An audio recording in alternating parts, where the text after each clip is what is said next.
संतों ने जो गाया है वो साधारण रूप से नहीं गा दिया, उसका बड़ा महत्व है।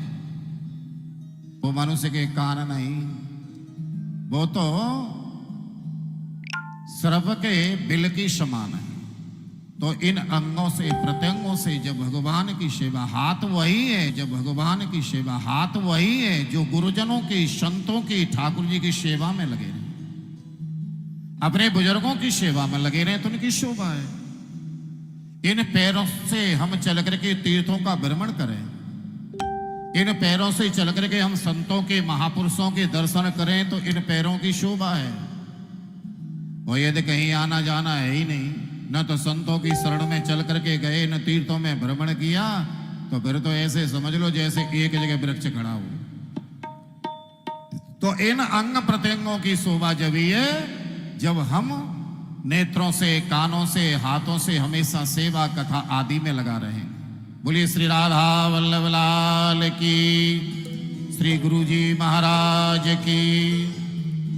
सुखदेव भगवान कहते हैं, राजन, भागवत में 10 लक्षण बताए गए कि अत्रिसर्गो विसर्गश्च स्थानम पोषण भूतय मन्वंतरे सानुकदा निरोधो मुक्तिराश्रय। ध्यान देना, ये 10 लक्षण है।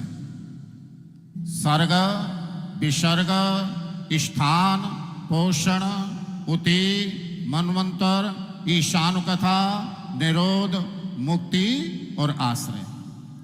और इन्हीं 10 लक्षणों से भागवत के 10 स्कंदों की कथा संबंधित है। भगवान सुखदेव वर्णन करते हैं कि राजन, विदुर और मैत्रेय मिलन का उपाख्यान बताया गया। महात्मा विदुर को मैत्रेय जी पहले कभी अपनाते नहीं थे, और महात्मा विदुर जब जब मैत्रेय जी के आश्रम पर गए तो मैत्रेय जी ने इन्हें दासी पुत्र कहकर के इनका तिरस्कार किया। जब व्यक्ति के ऊपर भगवत कृपा जब हो जाती है, संत जब कृपा हो जाती है, तो पराये भी अपने हो जाते हैं। और जब संत कृपा, भगवत कृपा नहीं होती, तो अपने भी पराये हो जाते हैं।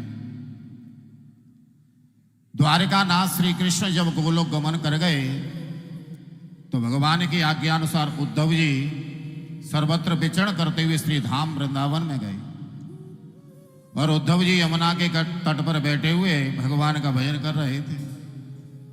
इधर में महात्मा विदुर जी भी घूमते घूमते श्री धाम वृंदावन आ गए, और यमुना के तट पर गए तो देखा कि सामने एक महात्मा बैठे हुए।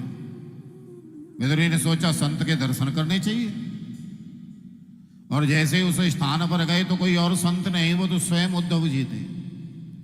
बरसों के बाद में आज दोनों मिले, एक दूसरे से कुशल क्षेम पूछा। उद्धव जी से विदुर जी कहते कि उद्धव तुम बड़ भागी हो, क्योंकि भगवान के चरणों का सानिध्य तुम्हें प्राप्त हुआ है। ध्यान देना, कि उद्धव जी कहते हैं विदुर मैं बड़ भागी नहीं, बड़ भागी तो आप हो।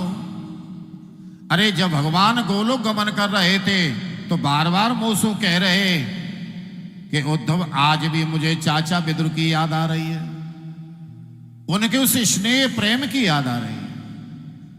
और उद्धव जब भी चाचा विदुर तुम्हें मिले तो मेरी कथा सुनाना, उन्हें मैत्रेय जी के पास भेज देना, इसलिए बड़ भागी तो आप हो। विदुर के नेत्रों से अश्रुधारा बहने लगी और बोले, उद्धव अब मुझे भगवान की कथाओं को श्रवण कराओ। उद्धव जी ने यमुना के तट पर बैठ करके वृंदावन में महात्मा विदुर को भगवान के अवतार से लेकर के गोलोक गमन की जितनी भी लीलाएं थी सभी को श्रवण कराए, और कहा कि विदुर अब तुम मैत्रेय जी के पास जाओ। मैत्रेय जी के आश्रम पर गए, पर फिर भी आज भयभीत हैं। कहीं पहले जैसे दासी पुत्र कह करके मुझे भगा न दें, पर आज तो भगवत कृपा है ना। मैत्रेय जी को आश्रम में शिष्यों ने बताया महात्मा विदुर पधारे हैं, तो आश्रम से खड़े होकर के दौड़ पड़े, और जाते ही अभिवादन की, आओ आओ विदुर, मैं तो तुम्हारी ही प्रतीक्षा में बैठा हुआ था। विदुर ने सोचा, ओहो, ठाकुर जी की मेरे ऊपर कितनी बड़ी कृपा है। जो मैत्री जी मुझे दासी पुत्र कह करके भगा देते थे, आज वो कह रहे हैं कि मैं तुम्हारी प्रतीक्षा में बैठा हूं। ये साक्षात भगवत कृपा है। हमें भगवत कृपा का भी बार बार चिंतन करना चाहिए। आज हम लोग तीर्थराज प्रयाग की पावन भूमि में विराजमान बैठे हुए हैं, तो ये क्या, ये साक्षात भगवत कृपा है, साक्षात ये संत कृपा है, साक्षात ये महापुरुषों की कृपा है। हमें सब विचार करना चाहिए कि अवश्य हमारा कोई इसी जन्म का ये पुण्य उदित हुआ है जिससे आज हम यहां पहुंचे हैं, और उसमें भी हमें कथा श्रवण करने को मिल रही है। इससे भी श्रेष्ठ भगवत कृपा और क्या हो सकती है। यहीं से ध्यान देना, विदुर मैत्री संवाद प्रारंभ हो जाता है। अब यहां से कथा में 3 वक्ता हो जाते हैं, ध्यान देना, और 3 ही श्रोता हो जाते हैं। सुखदेव महाराज परीक्षित संवाद, सूत सौनक संवाद, और तीसरे मैत्री विदुर संवाद। इसलिए भागवत की कथा में यहां से आगे कभी मैत्रोवाच आता है, कभी सुकोवाच आता है, तो कभी सूतोवाच आ जाता है। तीनों कथाएं एक साथ चलती हैं, पर पृथक पृथक, ध्यान देना, अलग अलग स्थानों पर चल रही हैं। भगवान सुखदेव महाराज परीक्षित को गंगा के तट पर कथा सुना रहे हैं। ठीक वैसे ही सूत जी सोनकादिक 88 ऋषियों को नेमशाण क्षेत्र में सुना रहे हैं। ठीक उसी प्रकार से गंगा के तट पर बैठे हुए मैत्री जी महात्मा विदुर को सुनाते हैं। तीनों कथा प्रसंग एक साथ चलते हैं। यहां महात्मा विदुर ने मैत्री जी से नाना प्रकार की ये सृष्टि जो हुई है इसके बारे में प्रश्न कर दिया। भगवान इस सृष्टि का विस्तार कैसे हुआ? तो मैत्री जी कहते हैं कि हे विदुर,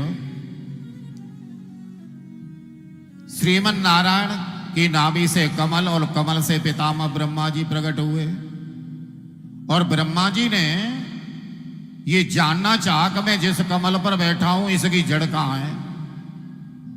तो इन्होंने जल के अंदर 96 बार चक्कर लगाए, पर कहीं भी जड़ नहीं मिली।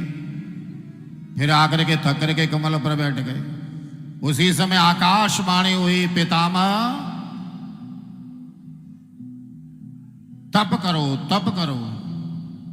हजारों वर्षों तक तपस्या की,